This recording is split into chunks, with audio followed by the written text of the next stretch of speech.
All right, everybody. I am going live. I think the other guys are running a little bit late. They should be here pretty soon. I was just like, you know what? Let's just start it live, and we'll talk for a couple minutes. Whenever these guys can't make it too early, we'll do like the AMIT pre-show, and we'll talk about whatever. And we'll just talk. 42 people. Thank you for being here. Again, waiting for these guys. Vitaly's definitely going to be a little late. Carlos and KRIS should be on their way in the next couple minutes. So, yeah, we're going to talk. The market today was very interesting. First of all, I hope everyone's having a good day. It's Thursday. One more day until Friday. Today's Thursday was very interesting in terms of bond yields going higher and stocks, for some reason, going higher. There's a lot of reasons, I think, for why this happened, but today's market action honestly made no sense. For Palantir, it also was a little exciting. I know we can't talk about Palantir when the other coworkers enter into the stream, so maybe this is the time I get to discuss Palantir, because this is the only time I get to discuss. If I even mention Palantir, I get bombarded with all the Palantir nonsense and the hate. Imnop, hello. Ray, hello. Digital Blade, hello. Ricky, why does Carlos always look sick? Dude, the thumbnail is so annoying every day when I have to make it. I'm just like, you know what? It's so annoying to make a thumbnail. Like, I kind of wish people would just click on anything, but that's not how the world works. You got to have a thumbnail. So we just use the same template and we try to find somebody. Kelly, hello. She says, you look so good. Please stop. Kelly, you're going to make me blush. Aw, thank you. She says, Maddox says hi. Hi, Maddox. Hope you're doing well. You got the best mom in the world. So I hope you appreciate your mom. Shout out to Maddox. That is Kelly's child. Austin, hello. ET, hello.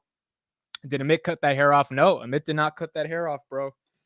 Amit has all that hair. I just came back from the gym, so that's why the hair is... Yo, okay, you guys want to hear a story? Actually, no, I shouldn't tell this story yet. Well, let's talk about stocks. I'll tell this story later. Tell the story different time.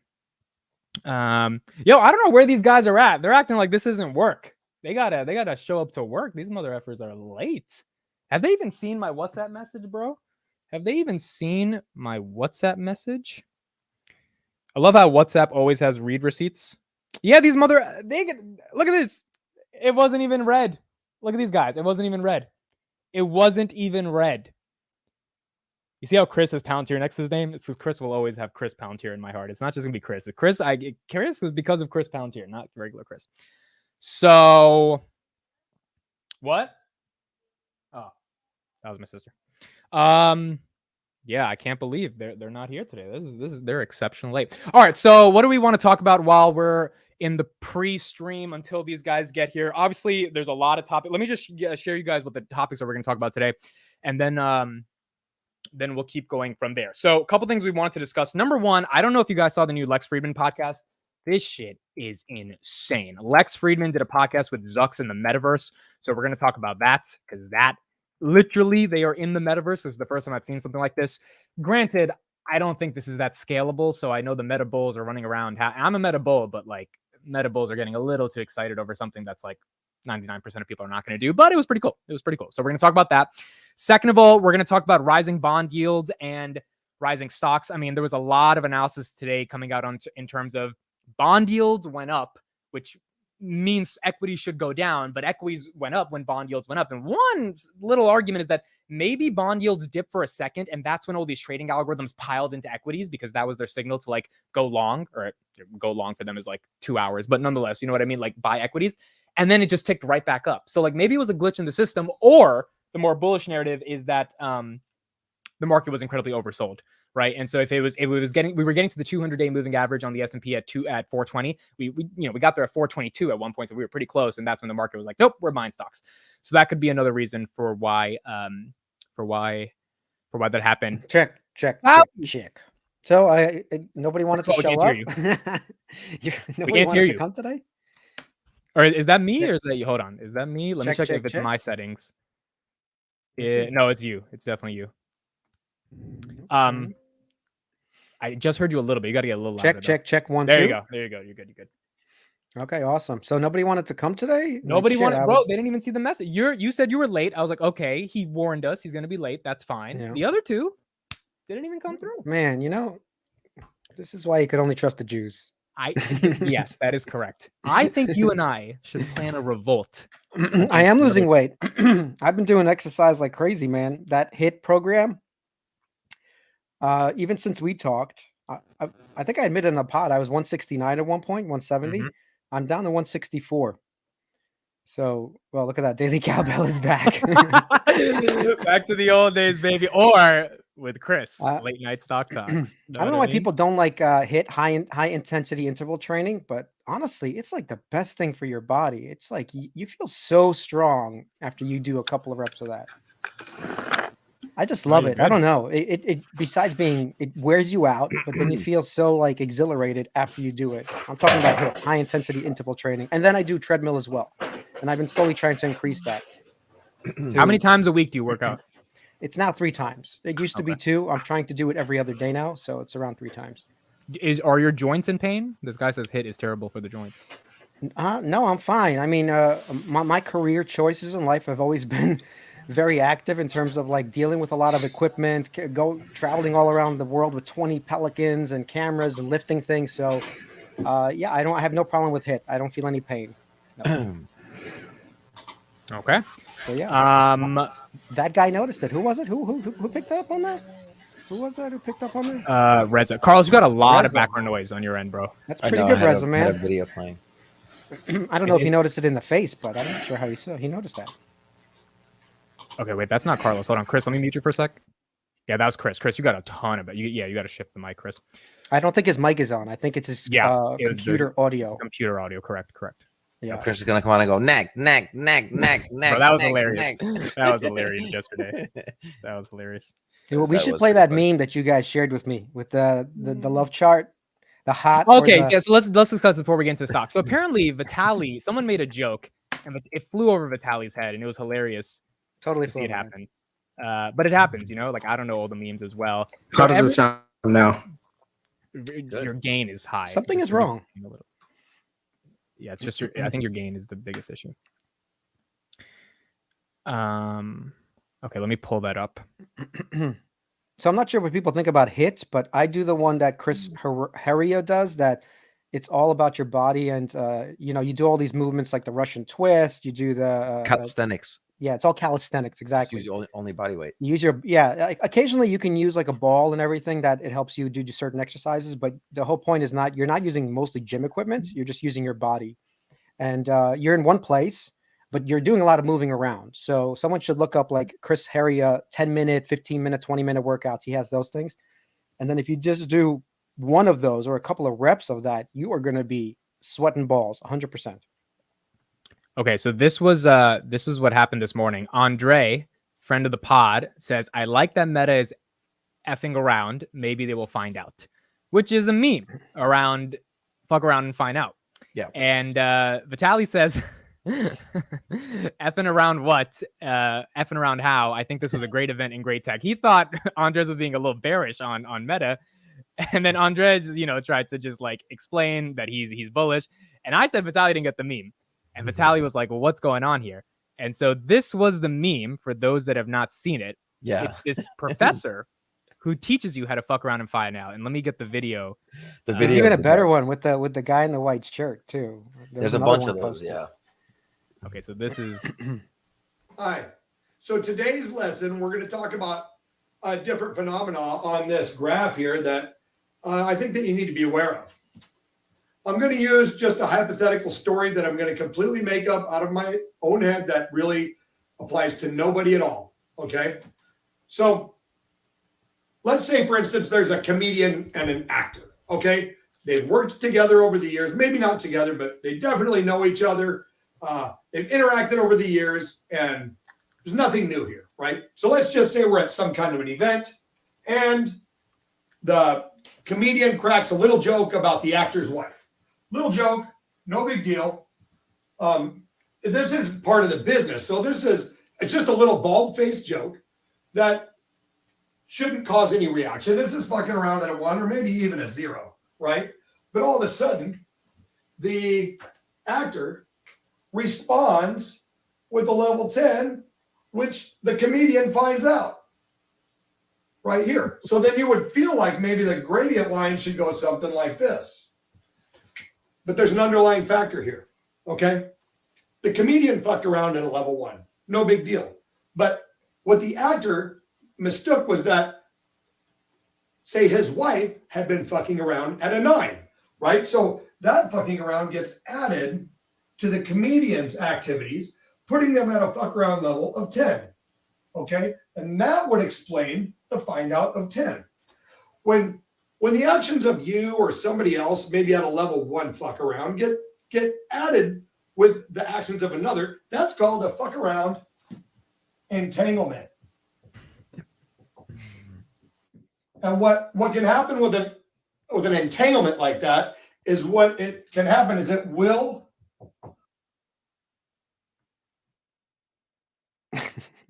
rock. It will rock the axis here, the fuck around axis. All right. And what can happen is if this happens to you repeatedly over time, it can cause you to become jaded. All right, I think we get it. Let's do the crazy hot. That one's better. Oh, that one was better. I think How's the audio now, guys? How's the audio now, It's guys? a little hot. the guy in the white shirt, that was a great one. Okay. Your gain is just too hot, Chris. You just got to turn it down a little. All bit. right. How's that? How does that sound? Yeah, that's perfect. That's perfect. This one? Oh, man. I don't know if we want to watch the whole thing, but Okay, we'll play it at the end. 'Cause we got a lot to get go to the through. middle. Go to the middle. Just start from the middle because it's like a similar thing. Hairdressers. This is where Move back. your car Move gets. back. Let's do it at the end because I know people want us to get the stocks. We'll get to it at the end. We'll do it at the end. But the point was that's the meme. Fuck around and find out. In life, you got to fuck around to find out, no matter what you want to do. No, And that's not what Zucks- the meme is. The meme is if you fuck around, you're gonna find out. It's not you have to fuck around. It's like if you fuck around with someone, you're gonna find out. And depending the level of you finding out is equal to the level that you fuck around. Period. Correct. And That's what I mean. and that goes Equal into that goes into our first topic really well because from a more aspirational sense, Johnny Ive and Sam Altman are fucking around and they're trying to find out if they can compete with Apple. Carlos, this I thought of you when I saw this article because essentially they're making the point. Johnny Ive, for those that don't know, he invented the first designs for iPad, iPhone, iMac, and iPod at Apple. He left Apple 5 years ago. You were saying a couple days ago, if AI is going to take off, there needs to be a new input device. And these guys are thinking of what if there could be some new input device? We got all the software, but we need the brains behind the hardware around designing some device that could change the paradigm and potentially compete against Apple with the iPhone of AI. So let me start off with you. Do you think there's any merit? They're trying to raise $1 billion from good old SoftBank to potentially compete with Apple. Well, we'll have to see what the device actually is and what the input is. Because my thinking, and maybe I am ancient in this sense, but I think the way to interact with this new level of AI is using your voice. The only thing I can think of beyond that is to use your brain. You literally have it communicate with your thoughts. But that's, I think, next level out. So I think, and the iPhone can already do that, right? So I'd have to see what the device actually is, but I do think that there is going to be something, whether it's a product or a service that will be like that, the iPhone of AI. And then it becomes something where all the other devices just look silly next to it, right? And the way that you normally connected with it, whether it's like a search text window, it's going to just feel silly. It's going to feel stupid. Okay, Vitaly, any thoughts? Well, yeah. So I didn't read the whole article, but this reminds me of, I don't know if you remember, Steve Jobs got kicked out. We know Johnny Ive left, but Steve Jobs got kicked out and he started Next Computer. This is a long time ago. Next Computer was then bought by Apple when Steve Jobs came back. So maybe Johnny Ive is trying to make get bought out. trying to bought out by Apple, get brought back in, but obviously now, and more money, 10 times the money. So it is possible Apple buys what Johnny Ive is working on. Yeah, I got to show you guys something. While you're pulling that up, Chris, any quick thoughts on this one? Or it's a nothing burger to you? I mean, at this point, the duopoly is very strong between Android and iPhone. So I don't know. Like, it's going to be very hard to compete against an input device that's as ubiquitous as the phone. Like, I'm just trying to think of any sort of thing. The only thing that comes to mind is like something like a VR headset that doubles as a, like glasses or something. But even that, like, I know a lot of people aren't exactly going to want to wear glasses all the time. Like I have glasses, but I wear contacts. you know, so I don't like glasses. I hate glasses, to be honest with you. Probably because I have like a really fucking strong prescription. Like if I put on my glasses, I could, like, you guys would make fun of me. They're like microscopes on my eyes. Put them on. That's how put them bad on. they're. Put them on. No, I I want to don't see have, it. I don't have them. With It's like here. my wife Yeah. has. My wife has. All right, let's a all pretty go thick glass prescription mode. too. Glass. And, I joke with her that she can see the future. I think Vitaly looks hot with glasses, bro. He looks like an Albert Einstein type of guy. Albert. Yeah. Any Judy looks like Albert Einstein. Hey, you're gonna hold that against me, bro. I found it. This was posted a while ago. Can you guys see this? So this was someone that was saying basically a lot of Apple's designs came from a company called Braun. I think one of their last products was like a shaver, was like a razor. But if you look back, and now, so this is Ives. Ives essentially copied old Braun products. Look at this Braun speaker from the 1950s that became the iMac in 2009. This Braun radio that was the inspiration for the Mac Tower, the G5. This was the grater design, the cheese grater design. A Braun pocket radio that then eventually became the iPod. Or that is a little too close. By the iPod. Look, the iSight camera, if you guys remember the iSight camera in 2003, was inspired by this Braun infrared emitter. Why do people need infrared emitters at home? I don't know.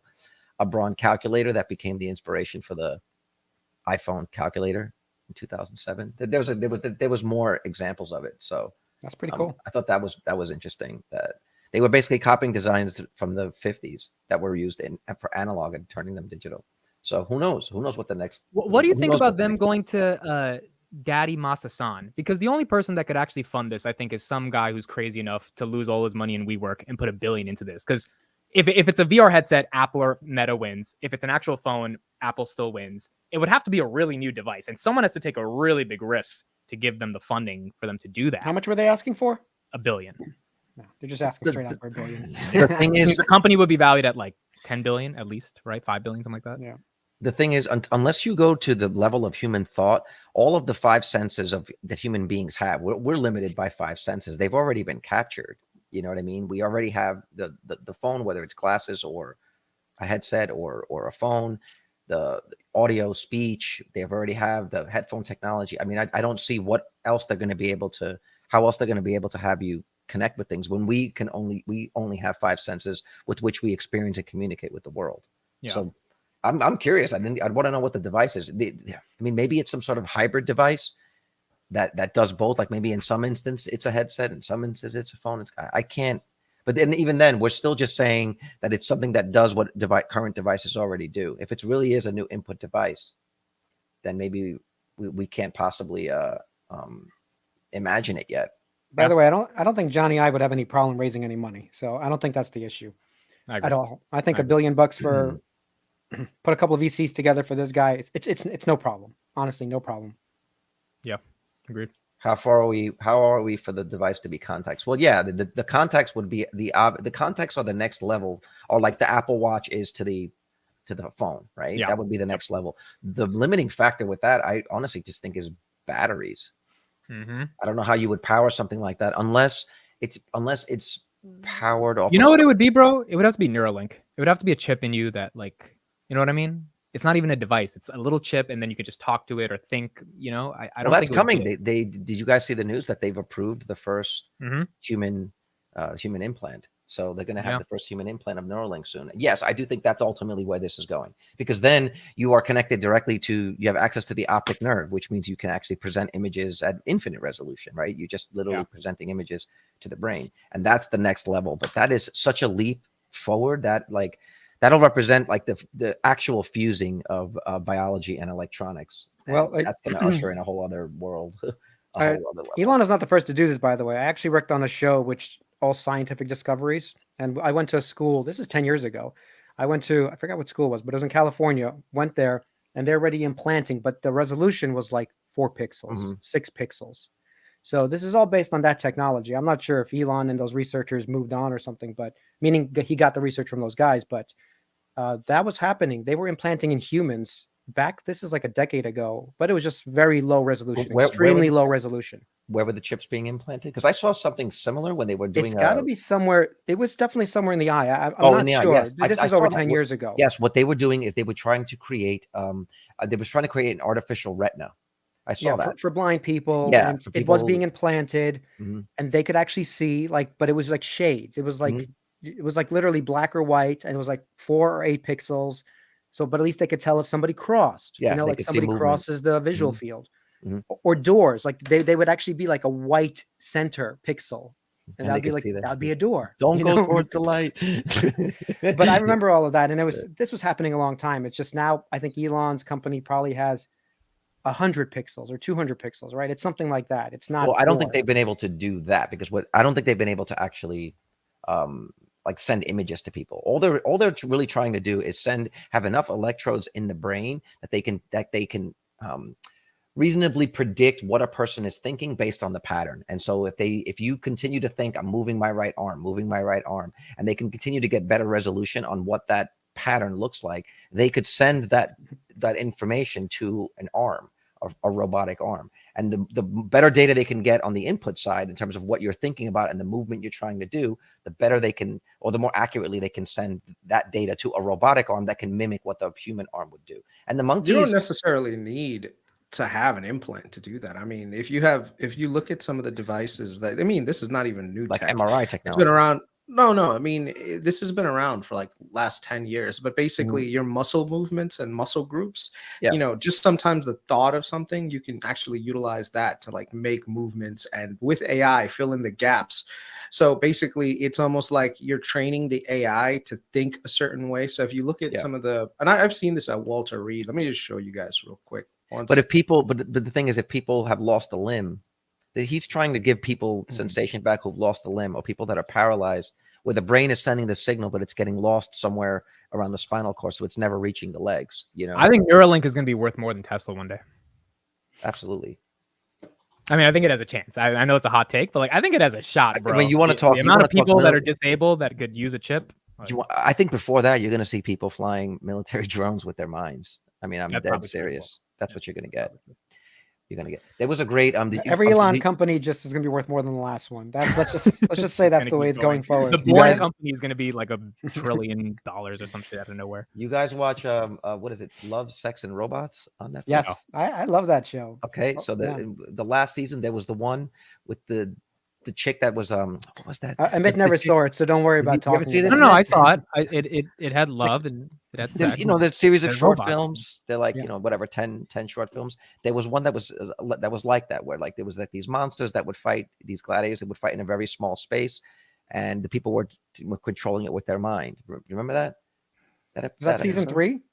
It might have been season 3 or 4. I feel like it was season 4. I think that's 3 seasons. Anyway, it was the same idea. Let's end it off on this minute clip, and then we'll move on to the next topic. Go ahead. So this is like a myoelectric feedback system where basically it runs off on a. By the way, this is from like 7 years ago, so this is not like. Is this someone thinking of it and it happened? It's the muscle groups in their Put it on arms. mute. The music's gonna fuck up. Yeah. Put it on mute. Mute. Yeah. There you go. Yeah. So what happens is as you move your muscle groups, right? Depending on where your muscle groups are located, and then let's say you're an amputee from like the elbow down, there are certain muscle groups in the what is that thing called? In the shoulder and the arms. Yeah, that basically are activated, and that if you can figure out the sensory like basically the signal, you can use that as a mode of controlling like a robotic arm. So think about it this way: with a myoelectric arm, you actually just wear something that's right here, and then it connects to the arm. So the question here would be for me is, at what point, which interface would you be able to connect it at? Use AI to basically do the targeting, and then customize it so that this way you can interact with different objects and different things. So as an example, there's other devices where you could just put on, like, I don't know if you've ever seen the ones with I forgot what it's called. I think piezoelectric or something, where there's not electrodes inside, but electrodes on your brain. And basically every time you think of something, it triggers a certain electromagnetic response that now can be calibrated and then figure out what you're thinking and what you're, what you're trying to do. So this way you can actually use that as a input device. You would still need an external screen. I don't know how that's going to end up affecting it, but just imagine right now, you have like AirPods in and you just think like of something and it automatically, processes it and tells you a response. So the thing is, it's almost like trying to interpret your visuals with the AI, and basically the AI takes a readout of what you're visualizing and then figures out what you're looking at. So it's almost like your eyes are the input and the AI is just using your brain's because right now your eyes are sending a signal to your brain is processing that data and then figuring out what you're looking at, right? That is how like a human brain works. Now here's the thing, if you can tap that from the outside via like a direct surface level thing, like electrode, like surface level thing, then that means that now you can probably create a device that you just put on your head that basically allow you to tap into that visual. Same thing with the other feeling, which is the ears. Same thing with smell, nose, ear. So basically, I don't know, like these are the kinds of things that are being worked on right now. A lot of that research actually started with DARPA in the military. I remember when people first started coming back from Afghanistan and Iraq because of IEDs and stuff, the government heavily invested in a lot of these technologies. So there's a lot of development around prosthetics that have come by. And dude, it's life-changing to see someone go from being like a double amputee to actually getting some legs that can actually like live a meaningful life. So it's kind of cool. I think this is like the next evolution of humans where, just because you lose a limb or you lose function of a limb doesn't mean that you end up becoming a burden on society, that you can actually live a fulfilling life. Well, who's that runner from Africa who basically, he killed somebody, but he killed his wife, but he's like the fastest runner with no feet. Yeah. Why did he kill his wife? I don't know why he killed, but I'm saying he's the fastest runner and he has no feet. So there you go. Well, all right. Carlos, last 30 seconds, then we got to move on. Go ahead. The idea behind Neuralink is to be able to get that data directly from the brain, is to create a human brain interface. And so instead of having it be external, because the idea would be that you'd get better data. And real quick, I do want to show this to you because this relates to the conversation that we were having the other day. I'll play it with no sound so that we don't get demonetized. But part of the idea of the Optimus robot is the limbs of the Optimus robot will become limbs that can go on amputees, and eventually connecting with a Neuralink, the arms and legs of the Optimus are the same arms and legs that they would put onto amputees. Here's a short video of Optimus repairing another robot. So I was having this conversation with Crossroads on X the other day, that part of what I think is going to accelerate the advent of the bot is they're going to use the first levels of bots to build bots. So they're going to task these robots to actually build themselves.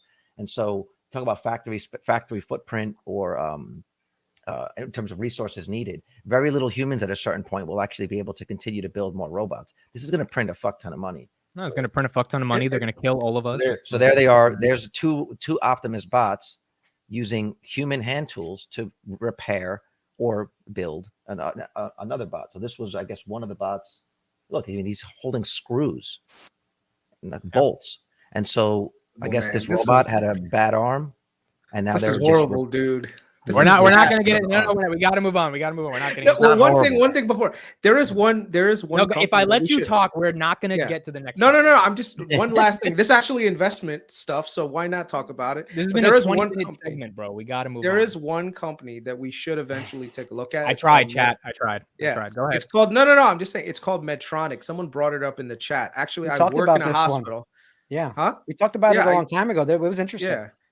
I work in a hospital. I can tell you, Medtronic makes a crap ton of stuff that goes inside people, whether that be prosthetics, not just prosthetic limbs and stuff, but also different catheters and all this other stuff. So very interesting company. And it's actually the robotic stuff too, right? The robotic stuff too. Yep. And so robotic right now there's so many things, like in terms of medical innovations that are coming that are outside of just, the consumer products market, that we should also take a look at. So Medtronic is definitely a company that I'm interested in looking at further.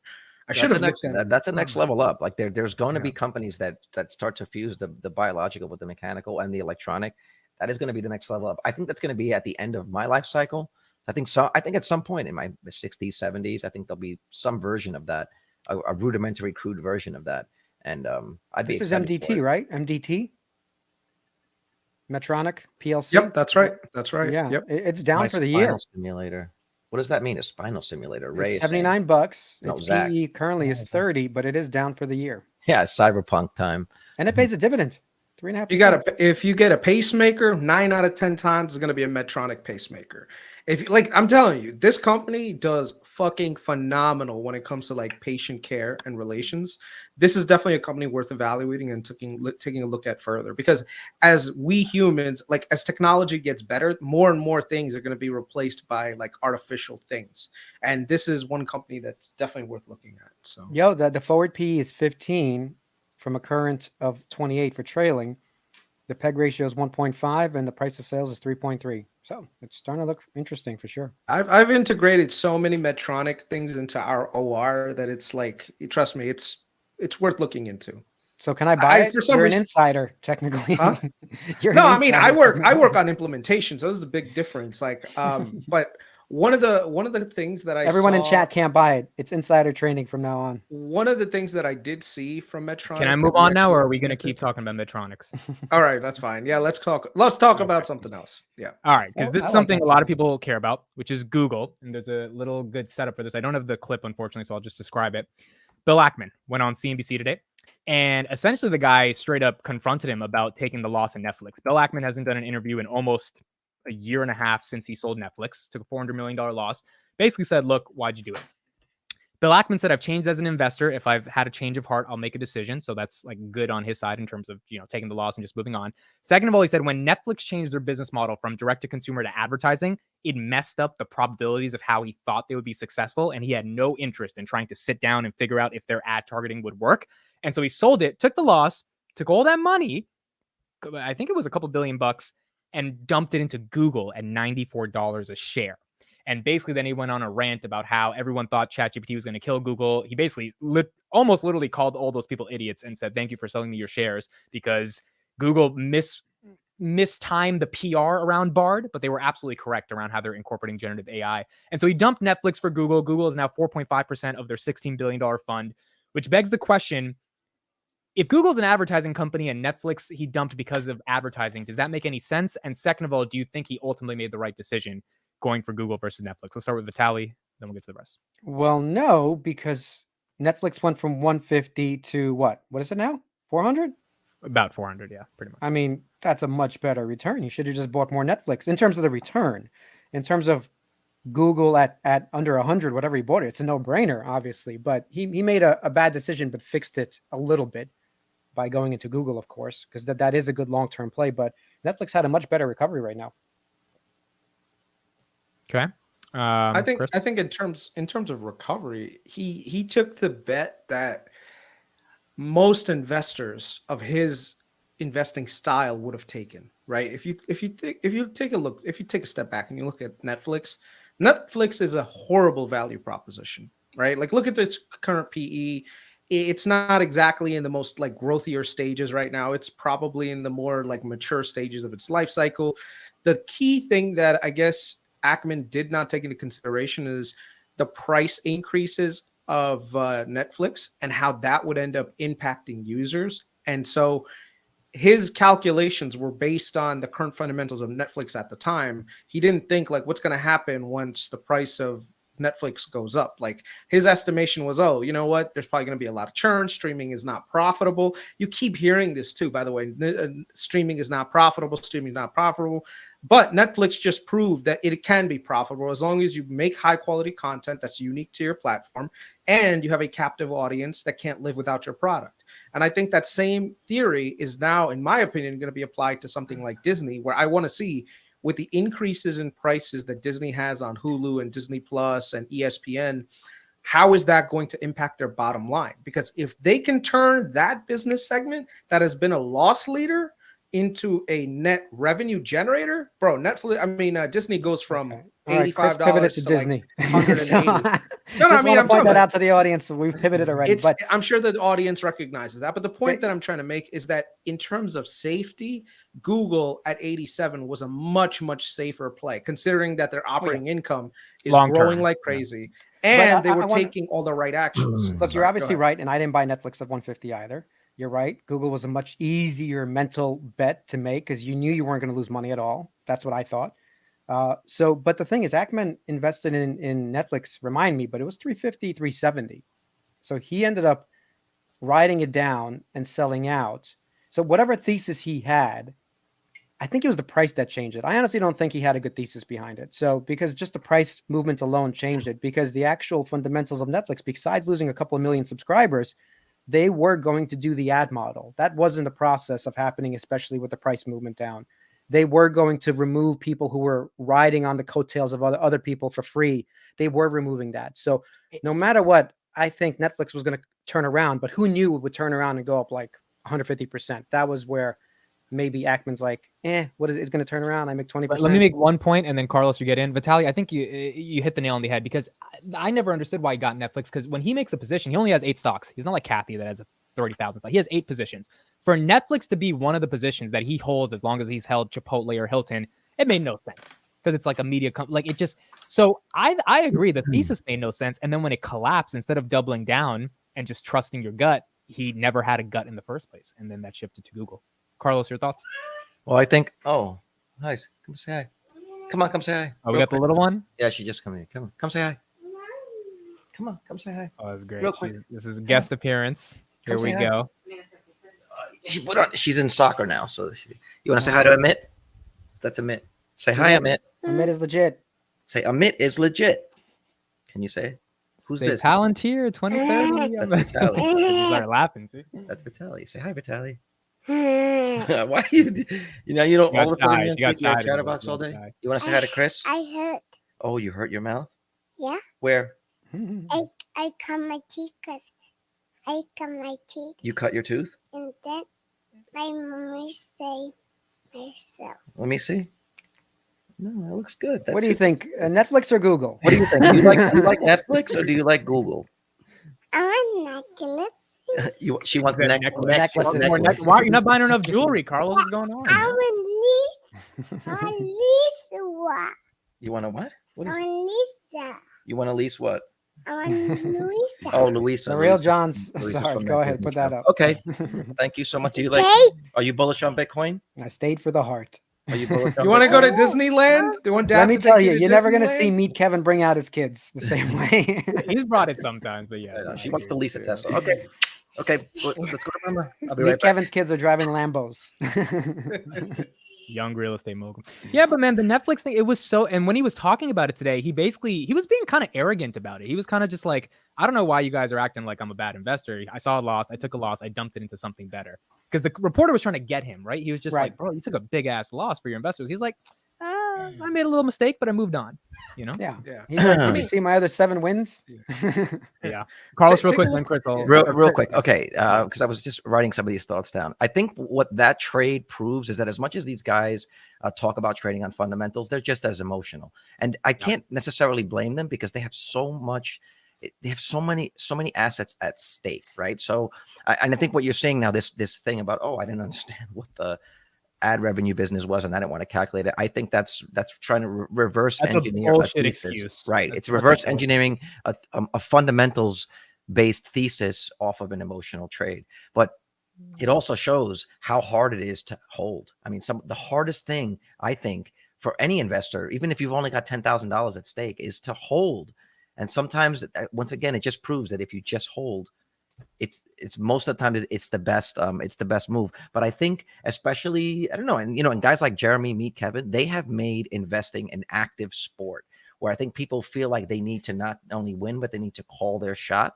And so what will happen is people feel the need to find that outlier case, find that company and call the shot and get the 10x versus the safety of the boring big seven, just invest your money, or just investing in index funds, which will typically give you on par or better results with less management on your side. I feel like there's a need now, especially in the YouTube generation and with X, Agreed. to find what that 10x is when nobody's looking at it. Call the shot, invest big, and get the 10x so that you can then flaunt this great trade that you made.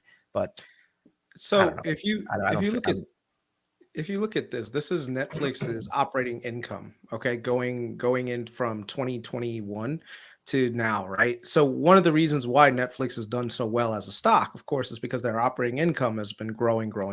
So, whenever you see this going this way, that's a great time to be in the stock. The problem that you run into with Netflix is that their operating income started to really be on the decline, which means they were spending more on content that they were bringing in terms of operating income. So his calculation was, in my opinion, spot on when it's like, oh, their business is dying.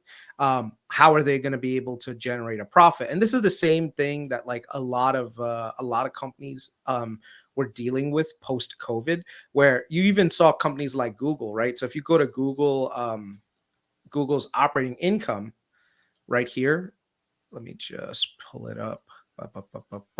Sorry, financials. Their operating income right here. You see how this operating income went from almost $82 billion, and then it started to go down. Well, majority of this going down was the result of not revenue increases, because revenue was still increasing. So the business is very healthy and it's still growing. The problem was Google had overhired people when they were competing against Meta and everything else. So literally they were paying people at some points actually do nothing. We all saw the videos together, right? What's good is that now you're starting to see this rise back up again. And that's the key behind why Ackman now is actually invested in Google, because there's two main factors that you're seeing. One, you're seeing a lot of share buybacks with Google happening now than ever before. And in terms of operating income, they actually are doing a much better job of generating profits again. So you see this right here in terms of operating income. Look at this.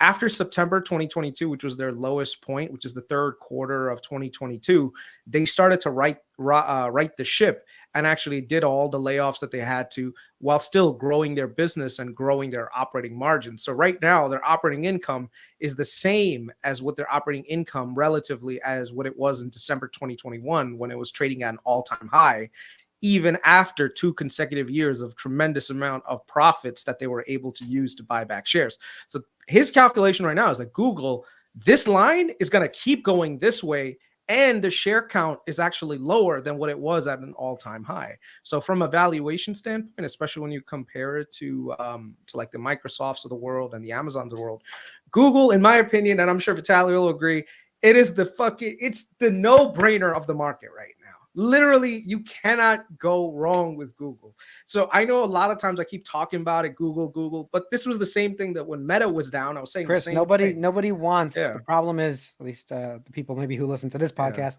they don't care about 50% returns, 40% returns. Like, Google might double. That might happen. So you might get 100%, but it gets harder as it goes up because it's such a big company. Yeah. So I think that's the issue. A lot of people don't understand that they should have, as part of their portfolio, just these safe companies that they don't touch and they leave alone, because that will buoy the downside, because now you can see what's going on with the downside of our spec plays, And by the way, if AI goes as crazy as it goes, maybe a $5 trillion company is not as crazy as we're thinking, right? Maybe the double is easier. It's just going to take a while for that to play out. One of the things that I've been doing is I've been following a lot of AI researchers, because I want to see, like, okay, what are the AI researchers developing their products on? And let me tell you, GCP is like the one that everyone seems to be harping on and going towards. So I think one of the fundamental things that we really need, and believe it or not, Meta too. Meta is another AI beast that no one even really talks about. By the way, the presentation was kind of cringe. The one with Snoop Dogg being the game master, we talked about it yesterday, Paris Hilton. That was so cringe. I watched it again and I was just like, ask Charlie D'Amelio if your dance moves are good. Like, bro, who gives a fuck about that, So how you making me money? What's funny is the comedian was like Mr. Beast, And Mr. Beast wasn't even funny while he was talking. He was like, okay, I guess They I'm should have picked Hassan Minaj. That would have been real humor. Please. AI would have been funny. Dave there. I Chappelle, agree. bro. Dave Chappelle, dude. If it was Dave Chappelle, No, he's too AI, controversial. I He's would too be on controversial, it, bro. That'd be funny. Whatever. He said stuff about the Jews. Zuckerberg is, it's like he said stuff about trans people. It's tough, but that would have been funny. Yeah. All right, let's move on. I think let me put the link in the chat. Today's the last episode of the week. It is a Thursday, so if anyone wants to join, please come through, and we will talk about stuff. Last topic I want to talk about today. I have a couple in my. Oh yes, let's do a quick segment on this. So Vitaly, you texted us this podcast today by Lex Friedman. I think we should play the first just 2 minutes of it. This is probably the most insane thing you're going to see all month. Very cool. This is Mark Zuckerberg in the metaverse with Lex Friedman for the first time. So let's see this and we'll discuss. Mark Zuckerberg, You're gonna get demonetized. metaverse. I don't think Lex Friedman demonetizes people. No, Lex is YouTube- not going to claim this. YouTube does it. YouTube does it. Is this automatically. Lex? Yeah, this is This Lex. is his official? Yeah. Yeah, he doesn't claim shit. I don't think wants he does people to that. know, Yeah. I don't think Yeah, he so we does should be that. good. Okay. We'll find out. We'll fuck around and find out. Let me. He was Actually, truly Mark. impressed, by the way. Like he spent 3 minutes just like, wow. So there's Zucks right there. This is so great. I think that's a Quest 3, right? No, that's that's a Pro. Quest Pro. That's Lighting what's- Oh, change. there's a Pro? I didn't know there was a Pro. Wow. they're actually discontinuing it because Light anywhere. the 3 is taken over with a lot of features. And it doesn't feel awkward to be really close to you. No, it does. I actually moved you back a few feet before you got into Well- the headset. You were like right here.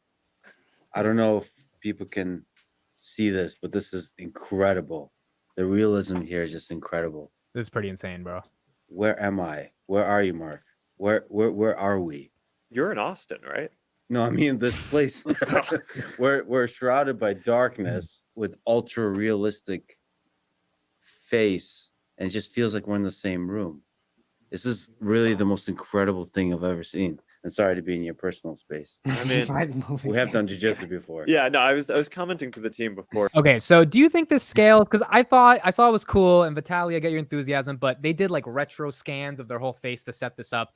I don't know if this is a everyday thing for people. Does it replace FaceTime? I guess is my question. Today, no, of course not. But this is obviously it's very rarely do you get to see a peek in how the future will look, like actually look. Can you tell me honestly that is not how the future will look? Amit, I'm asking you. No, it I was know pretty Chris cool. Chris is asleep, so I'm not asking Chris. No, it was pretty cool. The idea that if I want to FaceTime Carlos, we just see. But then I get into like, are we really gonna pop on? So a you fucking keep talking Quest? FaceTime, but I think you're thinking of it wrong. If you need a simple call to talk to somebody fast, that's maybe FaceTime, maybe a call. If I want to share a moment with like my parents who are now living in Texas, that's a different thing. Maybe I want to play a game with them. Maybe I want to watch a movie with them. And I'm not going to go fly to Texas every single week to do that. But as they get older, I do want to see them more. So that is something I would actually use. It wouldn't be maybe a daily thing, but absolutely use that. That feels like there's a presence that happens with that kind of technology. That I would doesn't love happen to with do that. a message, a FaceTime. I would love to do that with my dad. My dad's in India right now, and he's literally there. My parents are going to do 6 months in India, 6 months in the US. So the thing is, like, I would love to physically like sit down on a couch and have him sitting on the other couch while he's in India. Like, how cool would that be? You know, be like, hey, Dad, what's going on? How's it going? You know, and you could see this. A lot of sci-fi movies actually show this, where when you get a call, you can just put on a helmet or, you know, like a device, and basically now you get this physical presence. Like, even this podcast could be transformed into like the VR podcast, where if you think That'd be about cool. what we just saw with Les Friedman and everything else, like, I wouldn't mind. Hopefully the Meta Quest Pro, we can try it, Vitaly. When it comes out, we can both put it on and see what it looks like and project it into StreamYards using This is a good comment. using the link. Yeah. He's Imagine right about that too. virtually This dating. dating thing. Imagine like now you have to go meet somebody, but if you meet them in virtual world first to make sure you're not a creeper and you can talk properly, you know, that'd be great. Now the question is, and this is where I think Carlos comes in. This is a great idea, but Apple will definitely be able to do this as well. And maybe, you know, Apple makes this way. Like, Apple made FaceTime way better than Uvu. Do you guys remember Uvu? I used to use Uvu for video chat. Skype. Like, Apple killed all of them with FaceTime. Maybe this is the same thing. What I'll say is, I think sometimes, especially meta investors conflate the reaction to being in VR with the reaction to the Meta Quest.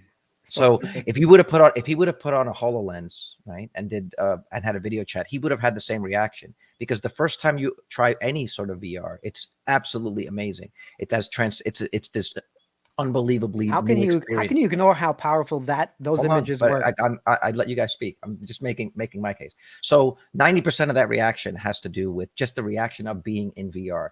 That sort of video communication, I think, is highly impractical. I think what we saw, the demo that we saw on the Vision Pro in terms of how the FaceTime would look, is a far better way of handling that sort of video chat, where you're still immersed in your world and the people are projected into your space, so you never leave your space. I don't think I want to be in a black room when I'm speaking with someone. And yes, the novelty of having someone sit next to you is it's cool, but I don't think that's going to be a majority of our interactions. I think it's going to be more like what we saw on the Apple display, where I'm in my room and I have the person there, and I can bring them to the front and center and have them in the front if I need to communicate with them. But the idea is to communicate with them, see their face, and be able to still interact in the room that I'm in. I think that's the big difference between what the Vision Pro is trying to do. Is it's trying to make VR and AR blend together, where it's something where you don't leave the world that you're in.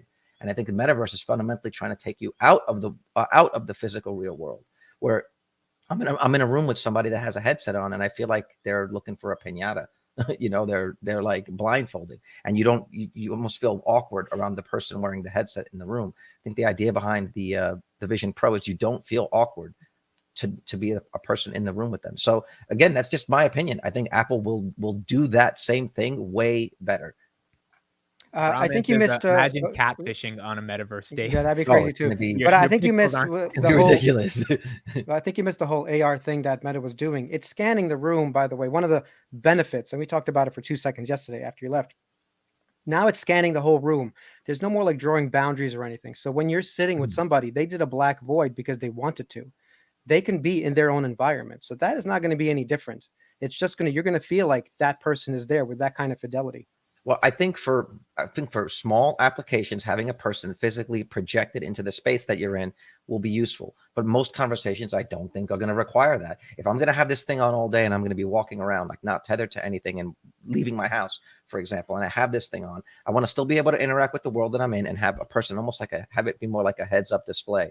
But you need a lot of technology and very low latency for that. And also, again, the idea of the input devices just being your fingers, that cannot be understated. Lex Friedman looks stupid with these joysticks in his hand. I'm sorry. Meta does finger tracking too. See, I think you're not paying attention to the I've seen it, but it's not as good. And it's pretty good. It's even the Quest 2, by the way, the Quest 2, which kept updating software, it is very good. Okay, and I'm sure it's just getting better as they keep developing it. I've heard to the contrary. Anyway, I think you're right. I'm going next week to the store to Apple to get the VR and just try it out. Yeah, I want to try it too. What do you mean the VR at Apple? I'm going to get the Vision Pro next week. Wait, comes out next week? No, that's my point. I think you're missing my point. But like that isn't that like that to me is a pathetic argument. The good thing is I am actually getting it shipped Quest 3 to my house. You sound like those Ford F-150 customers like, well, can I buy a Cybertruck today? And it's like, just wait 6 months. Like, no, they're right. And then what becomes the argument? What you're basically saying is the number one reason why it's not better is because it's not out yet. And then when it comes out, you'll have nothing to say. So I'm waiting for it to come out. I'll be there day one. I'll be there day one getting a Vision Pro, and I promise you. Hold on. You promised you're spending $3,500. You promised on the podcast. You promised everybody. Absolutely. I bought it. You're buying it. $3,500. I bought an iPhone day one. I had my Apple Watch. Yeah, I want to. No. Okay, this is good. Carlos is promising everybody a Vision Pro, $3,500 minimum. That's the minimum price. So I assume you're not getting anything else. They might launch at $3,000. They might fuck around. I'm gonna go to the store. Whatever it is, he's buying the $3,500 version. I'm going to look at them and try them out, and I'm sure I will be incredibly impressed. He's already rolling it back. He's just going to try it out first. We'll see. Why don't you just pre-order it like me and Chris? So, do you see how Vitaly is so pre-order it, man. Your argument, your method of arguing is silly, dude. The Apple Vision Pro is a far superior device, and I personally think I'm allowed to think this. I think it's going. Of course, first of all, sales will prove it. Meta Quest 3 will prove it. No. I think he's actually right. It is a superior device in terms of device. fidelity. It has better. Fine. It has better actual better everything. screens. So absolutely true. Better everything. And Apple is I'm not way talking better about at that. I'm wait, talking Apple about is the way number better. of things that they will Apple- sell. This You're is not why listening. we need to release It's the the debate number that that we they will did sell. between Apple and Meta. No, It you was forget that, such a bro. Fuck good that debate. What we need to do is a special on like a Saturday night where you both go at it and I moderate, because you definitely need a The thing moderator. is, we did this already. We did this No, for we should like do it 2.5 again. You guys have better We did arguments. this- You're more We refined. did this for 2.5 hours. We had a great debate where Vitaly brought his brother who works in the industry, and Rango was on my side, and it was the two of us debating. We had a couple of our patrons. It was a great debate. For some reason, Vitaly's like, I have to edit some stuff out of it, and he's been doing this for 3 months. And it's like, you don't want to release it. What are you Well, let's scared do of? it Let's again. release Let's it. do the debate again. Let's do You it know what? live. At this point, I'm actually not going to release it because See? now you're You sort see? of forcing it down my throat. See, So he's it's scared. not coming out and He's it's not scared. happening. He's scared. Well, there you He's go. scared. He's No, scared. you just Me and pushed it Chris over will to the pick edge where Netflix, it's and not we'll go happening. because honestly, there's no reason not to Vitaly Carlos release it. pay-per-view. Yes. It's literally If you guys literally want us it, talking for join the 2 hours. Discord and you got to pay to see it. That's the way Yeah. it's going to work. It's so stupid. These arguments are so silly. It's I will not pick out yet. Palantir. You guys can pick Facebook and Apple, and I'll wipe the floor with both of you. So, but that's a whole discussion for now. What against? You know, Palantir? I hate that Palantir has been outperforming us. Like literally, this Chris, has can we been- get some of your thoughts on Palantir? We got a bunch of I'll contracts. tell you, Someone I am commented sad that- every day. I look at my phone. I'm like, fuck. I don't want to give Bergman $2,000, but he keep like literally the day Oh, is you're coming. definitely- What, and do you I have a bet? to get- What's I have you a have a bet bet? against Bet on Adam Palantir versus Bergman. Snowflake. Yeah, What- so I what's the said time that frame? Snow. What's the time frame? No, it's the end of this year. So I Oh. bet that Snowflake was going to outperform Palantir.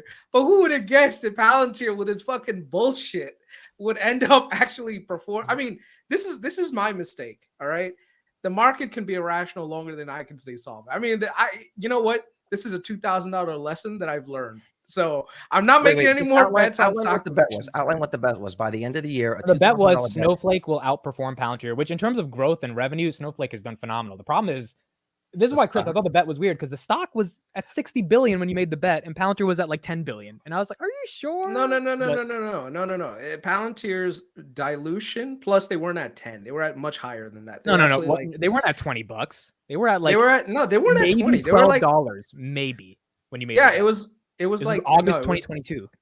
Yeah, it was. I think Palantir was like.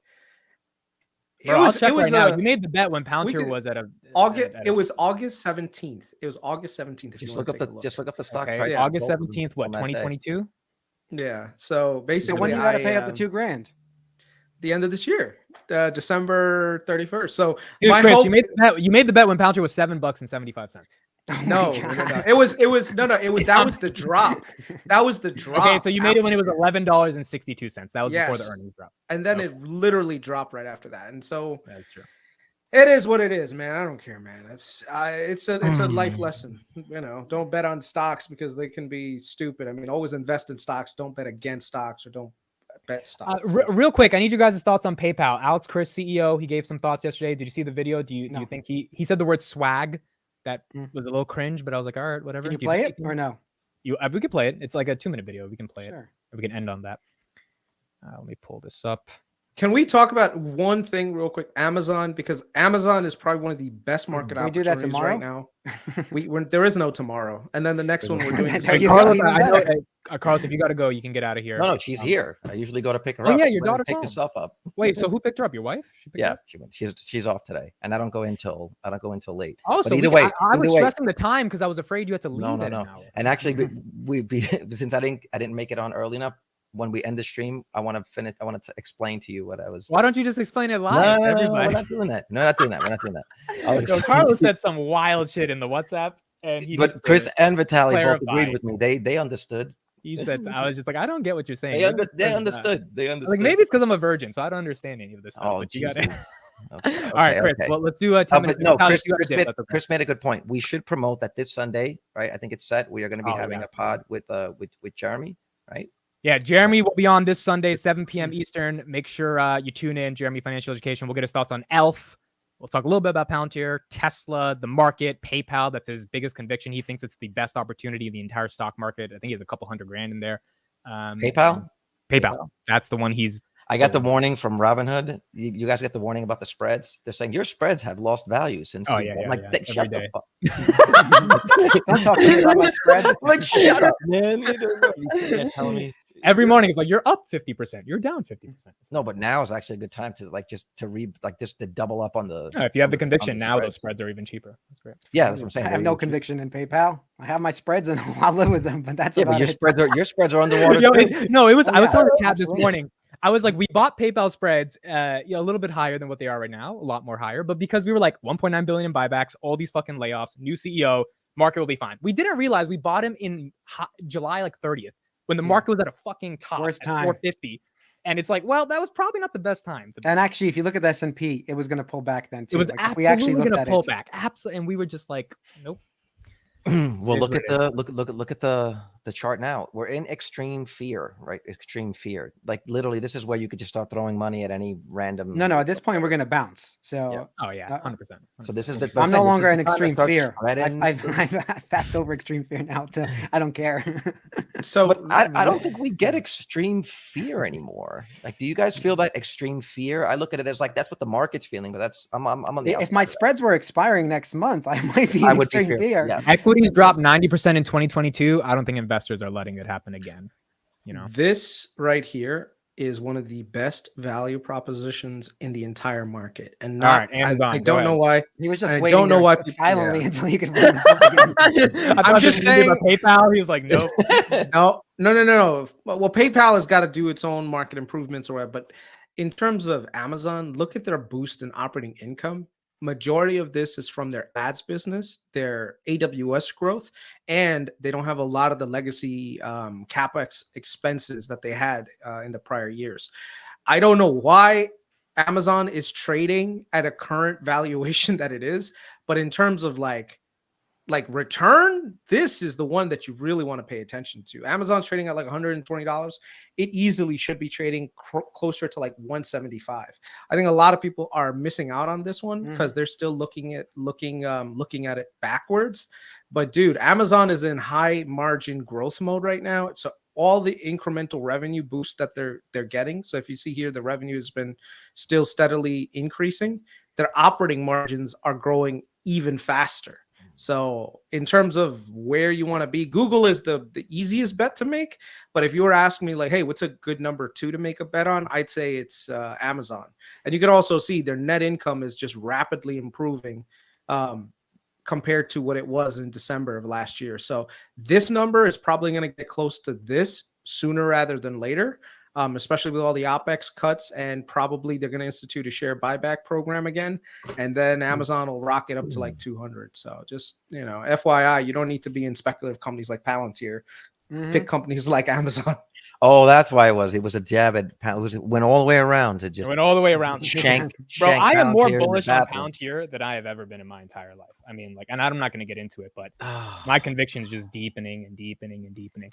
By the way, someone's like KRIS broke up with Truist. No, I'm still in it with Truist. I don't care. I'll be. You have shares? I didn't know you had shares. Yeah, I still have Truist. You mean Bro, there was Truist a great. Yeah. First of all, shout out to Vitaly for letting us use his Seeking Alpha account. I might end up paying for it next year myself because the articles on that platform are actually not too bad if you find the right people. And the Truist articles that have come out over the past 2 weeks, phenomenal analysis. I mean, these are like 10-page articles, go super deep. And I think Truist is still undervalued, ridiculously undervalued. So some good Seeking Alpha articles if people want to read them on Truist. Carlos, any thoughts on Amazon? Would you get into Amazon? And if you don't have a position? I don't have a position currently. I had them for a little while, like back in the day, but obviously I feel like, man, I should have just held it. There are companies that I'm looking at, but I am still just building this. It's a pretty big cash position. So I have not been deploying. The only thing I've really been doing is a couple of like my daily BTC buys, nibbling on Tesla here and there, and nibbling on Enovix, trying to build that position. I'm trying to stay focused and not build out many new positions until my other ones have been built. And so I'm trying to exercise a great deal of restraint right now, because what I usually do is just go ham. And I'm trying to have some restraint right now. But Amazon is one that I have been looking at, because I know that the long-term trajectory of that company is positive. They really don't have any competition in that space. And I do think that they're going to be great long-term, but I haven't actually started my position. I think I might have them in a dividend portfolio. Vitaly, are you buying more? I don't know how Just you're in actually the- keeping the will not to. I'm every day I have to force myself not to buy something, because I'm like, this Me is cheap, too, this is dude. cheap, this is cheap, this is cheap. So today I was like, okay, I can't buy every day. So let me just not buy today. You know what it is? You know what did it? It was the strikes. It's been the strikes. You know, they're It'll coming be- to a negotiation close on the auto worker. I mean, I- they're What do you mean? You're starting. worried? Is that what it is? You're worried about if the strikes don't end? Well, I soon enough? haven't. No, I haven't actually secured a project after this one. But I started telling you the other day that I got a bit of good news, and I think that those fears are a lot less than what I had before. I think I'm going to be just fine. But the thing is that part of the year, October, November, December, January, around there is always a pretty dark period, even when there isn't a strike. And so if you don't have a project secured, most of the times you're just. So I was just picked up for October, November, December, January, February, March, all the way to May. That's good. No, that's good. But And the thing is, We haven't that's talked about production. it publicly, but we might have to do some adjustments on the schedule given. That's fine. I mean, but that's production. So that would mean It's that crazy. Typically a month out, whatever job you're working on would go into post. So if you're starting in October, then the post on that. Well, the way it works is every week and a half, they basically start episode. cutting. They start cutting. Yeah. So as soon as I start shooting it, they start cutting it for the Right. most part. So, Carlos, what is your process of securing the next? I mean, this is good for the freelancers out there. Do you have the connections in the industry that you're setting up now for when this contract is over, or how are you thinking? Yeah. I mean, I've actually started look, for the most part, I've never really had to do outreach in terms of like, hey, I'm available this time, whatever. It's always just been rolling offers, and then you'll take the best one, or you'll take one. Like, for example, if it's a union gig versus a non-union gig, I'm going to take the union gig, right?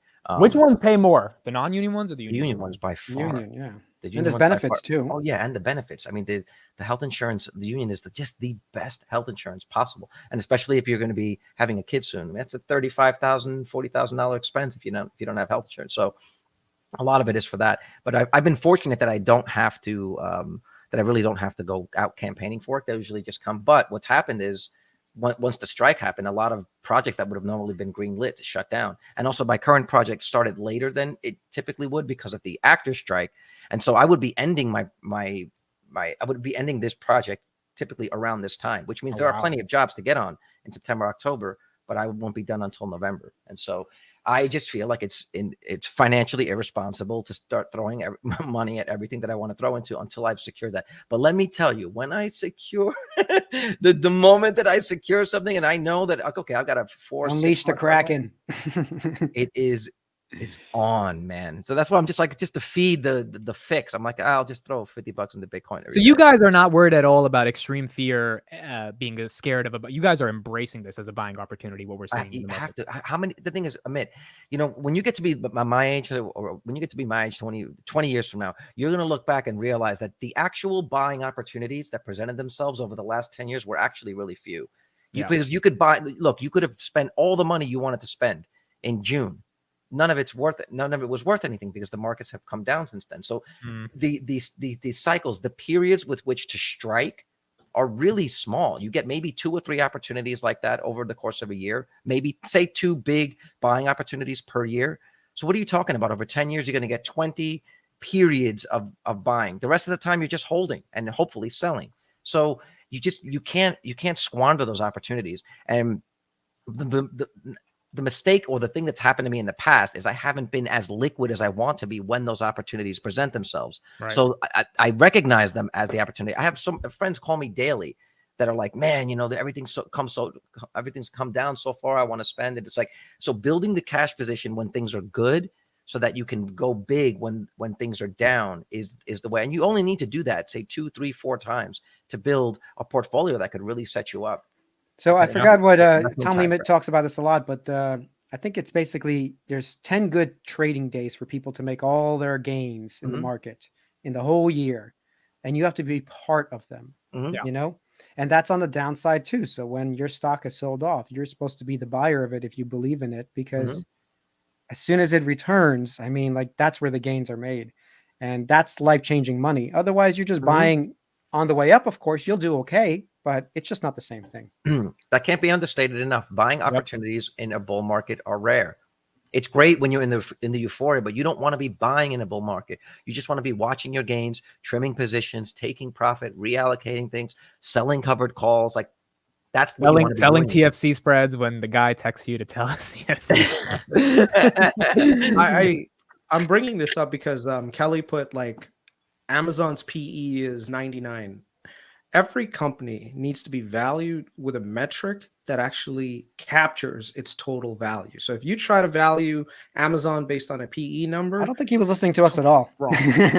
I was listening to you guys. He's like, I was Amazon, listening to you guys. Amazon. He's like, okay, No, but we talk about the- Amazon. But the thing I wanted to show you guys is from an enterprise value to operating cash flow. This is the main valuation metric that you should be using to figure out where Amazon is headed, right? So if you look at this, Amazon it's right cheap. now is, yeah, it's cheap relative to its history. And right now their operating cash flow is growing even faster, which means their enterprise value is eventually going to catch up, which means their equity is going to skyrocket too. So just FYI, if you're looking at it from a PE basis, you've always been wrong on Amazon. Like anyone that's ever said, well, Amazon's PE is really high. Like, I don't want to buy a high PE company. Bro, you are completely misguided on how Amazon makes its money. So I'd say look at operating cash flow to enterprise value, and you'll see the actual valuation where it's supposed to be. So just But aren't they also? But Elon sort of started a wave when he reduced the headcount at Twitter by 80%, and then a lot of the other tech companies started to follow. But I know that as they did that, they still had to pay severance and whatnot. Aren't we out of that period now, where we're the about to actual be. overhead of all the severance of the firings are now off the books, and we can actually see what their true? I didn't value mean is? I know Kelly's getting mad. I didn't mean it like that. I'm just saying. No, there's you a were lot talking of about her. people. I wasn't Bro, talking about her. I was talking about a lot of people. That was a horrible. That was a really No, she horrible does Kelly sound like, thing. yeah. I was on Zoom with her once, and she sounds No, she exactly doesn't. like That's- how you that's sound. really She has like mean. a deep voice, man. No, she does. She's like, hey. I mean, she has a really sexy, Oh. like speaking voice, dude. Okay, So, I Damn, no. sexy. Yeah, it is sexy. I'll be honest. You know, I don't Okay, care. there we go. Yeah. Where are you the guys wife putting in the your- corner. Oh yeah, no. As soon Screwed. as he gets off, he's never gonna want to end this live stream.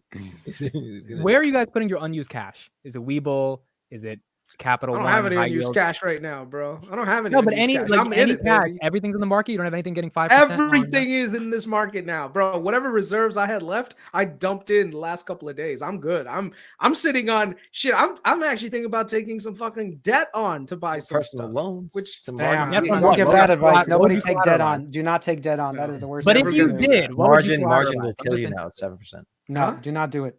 Wouldn't it just be No. margin if you take debt? no, because then margin you have to fucking pay margin. Wait, so rates how would every you take month. debt? It's You would take a loan, a personal loan? He's gonna I go would on probably reach out SoFi.com. He's to not willing to get solar panels, but he will I take would- I would- 10% debt on. to go deep I into would probably borrow spreads. money from my brother. I'd probably call up my brother because Oh, that's he's usually fair. flush That's- with cash. Like, Wait, yo, okay, he's so when you usually- borrow yeah. money from your brother, is that interest free because it's your brother, or you got to pay interest? Yeah, it's interest free. Shit, I lent him a shit ton of interest free money when he was No, me and my setting up sister his have gas that station. same dynamic. Yeah. He's So like, it's- yo, it's bro, hey, don't listen, invest. Don't invest right now. It's bad for you. Can I borrow No, no, no. $25,000? He made, let me tell you, my brother right now is flush. He'd made a crap ton of money on SLG. Like he's got a lot of SLG. And SLG today, yo, shout out to SLG Army. We winning, baby. We winning. What they do today? They did well. today? Is that like two Yeah, people? and they're SLG up Army? No. Trust me, my Patreon's full of my SLG people. So Carlos, you're stacking up cash because A, you're trying to be responsible. B, you're doing a DCA into Bitcoin, right? That's your strategy right now. Well, yeah, that's just to give me the daily fix. But I have to actually hide money from myself.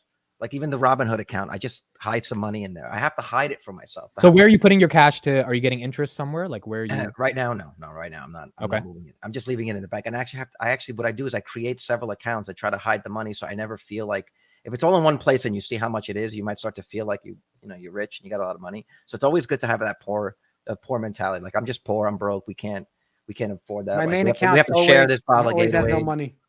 Hey, what? The main account always has no money. Oh, nothing.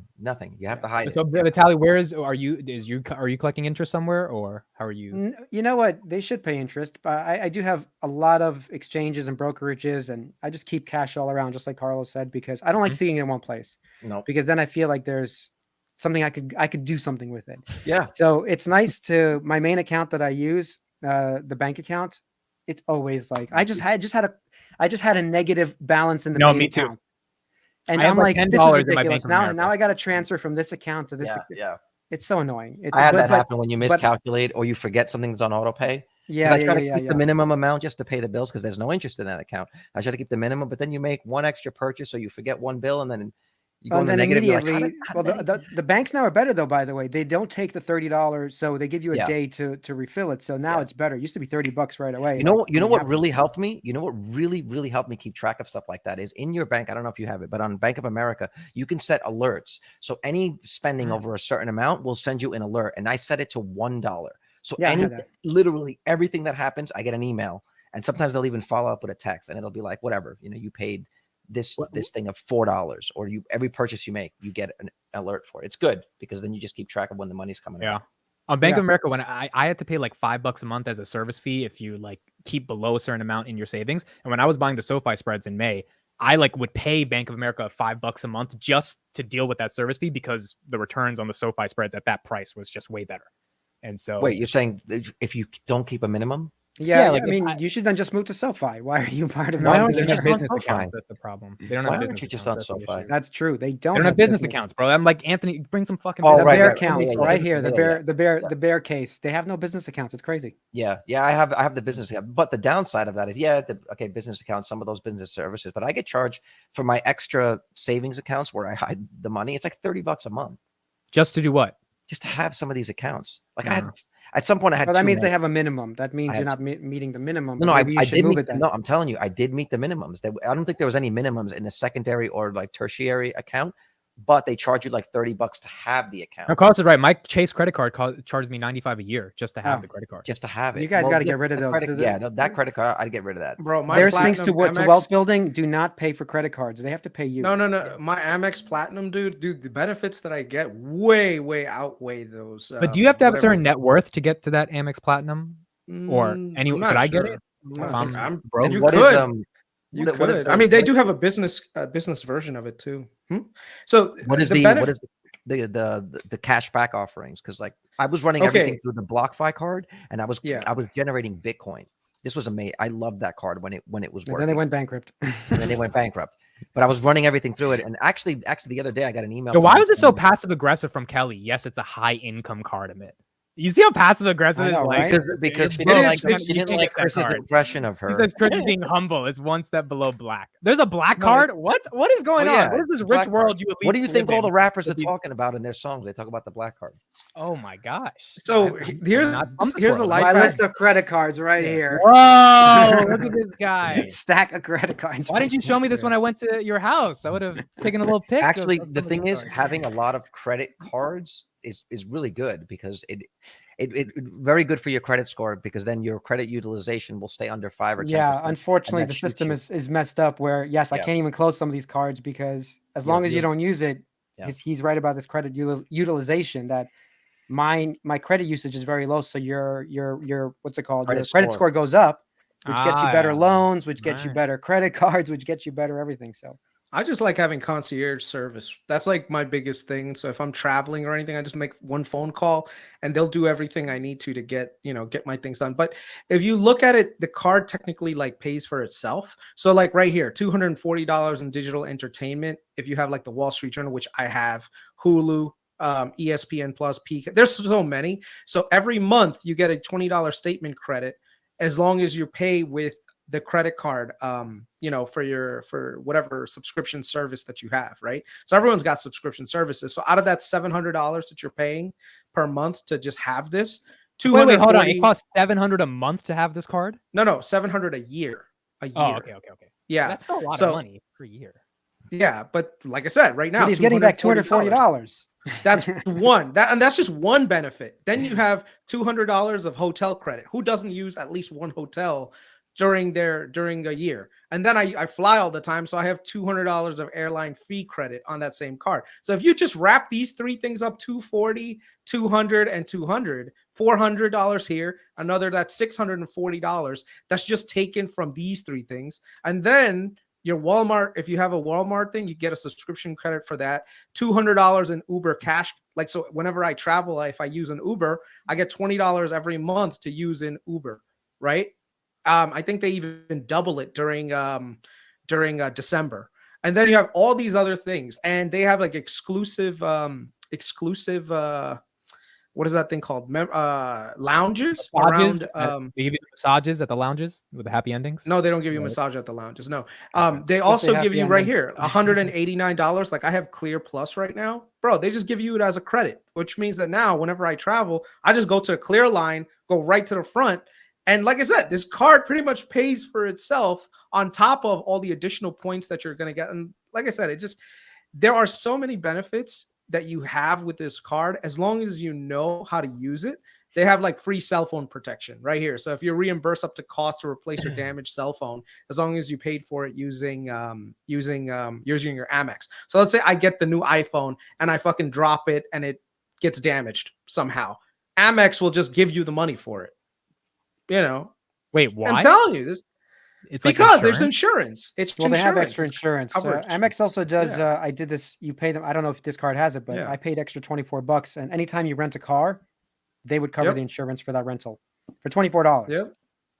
A friend of mine actually gave me some great advice with Amex. Speaking of the concierge service, say there's something you want to go to, like you want to get tickets to a show, or like my friend used it to get a reservation at the French Laundry, which is like a 3 Michelin star restaurant, really hard to get into. I think it's considered like one of the top 2 or 3 best restaurants in the world. You call them up and they have standing reservations, or they buy a certain amount of tickets that they'll give away to Amex members. And all you have to do is ask. So you call them up and say, hey, that concert's sold out. Do you guys have any? And they'll be like, yeah, well, we'll either look at your record and say, yeah, you spent a lot of money with us. We'll get you those tickets. So that's a huge benefit. That's a huge benefit when you're able to use it. Did you guys see the Tinder swindler on Netflix? Yeah. So what happened was someone, the Tinder swindler basically like took the card from somebody and used it. And she was stuck in Morocco, like literally stuck in Morocco, didn't have a way to get home. Amex sent her a private jet to bring her back to the States, because she was a member of the thing. I mean, dude, Amex has so many fucking benefits. You just have to know what they are and actually utilize them. Because at the end the of the day, lounge that's at the $700. airports, dude. The lounges. Oh at the my airports God. are so fucking nice. If you've gone Did to you a say, oh my Century god, like a Lounge- white girl? How did? Yeah. Dude, Oh my God! It is What bargain. Amex. Let me just show you what the Amex Centurion Lounge looks like. It is. No, hold on one it's- second. It's next Can level. Amex And buy me a camera? the Delta and the Amex ones are just the Yeah. best. It This is one's- actually a reason to get to the airport 2 or 3 hours even earlier than you need to. So Bro, you they can should offer chill. massages in airports. This is the Yo, one. you're a in dirty Vegas. bird. Some of You're them a do real have that. dirty bird. No. I'm getting a massage tomorrow. I've started getting deep tissue massages because my back has been hurting a lot. I would love a massage at an airport before a Yeah. flight. Yeah, I'm going to send you a credit on Soothe. That's what I'm going to do. That there's an app for that actually. So if you see For this, massages? Oh wow. Yeah, look it up. This It's is an the app called Amex. Soothe. Great. This is the Amex Lounge at in Las Vegas at McCarran, right? Free food, free booze, like all you can drink. They have a shower there if Wi-Fi. you want to shower. Wi-Fi, it's right there. I'm telling you, especially if you're a frequent flyer, bro, Amex lounges. Maybe I should get it right now. I'm the going to be best. flying everywhere. Yeah, you should.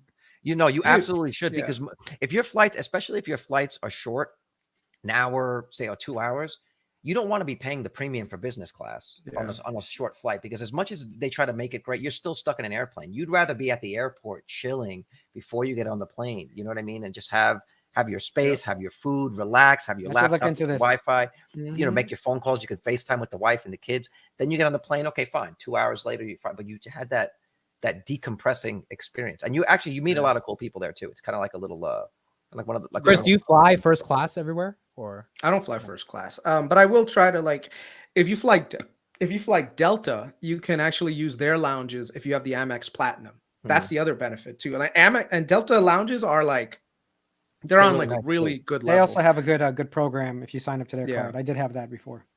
Yeah. So I'm just saying, definitely. Damn it, All man! right. We should have a platinum affiliate link. I just did a good job we pitching. should. Amex You did. Platinum. You got a. You would have got a. It's only a matter of time before we can Yeah. actually start plugging stuff on this. Oh, on this. Amex Just- loans 7% or lower. There you go. Just remember though, Personal loans, Amex that's is not a credit card. Okay, it is a charge card, and people really need to understand that, because if with a traditional credit card every month you're gonna just pay a financing fee. No, with a charge card you pay it off at the end of the month every month. All right. They You do can- have credit. They do have credit cards. They do have credit I cards, have but a gold yeah. credit card. for theirs. Yeah, and the one limiting factor about Amex though is that it's not accepted everywhere. So because they charge a really high fee for a lot of vendors, so That's how they a pay lot all of that like shit for you. a lot of smaller vendors will not accept an Amex. So you just have to make sure that you have like I just have my my what is that, bank card with me. So like this way I could just use a debit card. If someone's like, no, don't use an Amex, I'll be like, okay, here, I'll just use my debit card, whatever. No Yo, big I deal. feel like hot shit every time I pay for something using my Robinhood card on Apple Pay. Hey, you guys are making me feel like I'm using the black card, I'm using the platinum. I'm using my Robinhood debit card. It's really nice. I'll tell you, Honestly, if I saw someone He's using like, a I got 6 Robinhood- coins in the if I app. saw somebody, I'm sorry if I'm there. Betting you when I got Dunkin' Donuts. If I saw some dude paying with I'm at a bar and some dude whips out the Robinhood card to pay for drinks, I'd be like, he's a simp. No, he's getting laid that night. No, he's he's not. not. Absolutely get you whip out the Robinhood card, bro. All right, you guys can continue. I'm gonna go. No, we're out. We're out. There was We'll see you guys real, on Sunday. real quick. There was a great card. Look it up. I think they discontinued it. It was called Coin. Did you guys hear of this? It was like No. It was probably big 4 or 5 years ago. It was called Coin, and it was a digital card that would let you scan all of your other cards into it, and it could transform into any card. So it eliminated you having to walk around. Oh, with yeah, stacks of yeah, credit yeah. cards. But it's just freaking it's It's like just- Apple it's Pay killed that. kind of like it, yeah. But the thing is, if it was only a magnetic swipe, it actually had a magnetic stripe that you could swipe. It was awesome. It was awesome. I wonder why they discontinued it, but it was pretty cool. Right. All right, we'll see you guys Sunday. Jeremy episode 7 p.m. Eastern. We'll see you guys then. Thank you for joining this whole week. See you guys Sunday. Later. Bye, everybody. Bye. Thank you. Bye.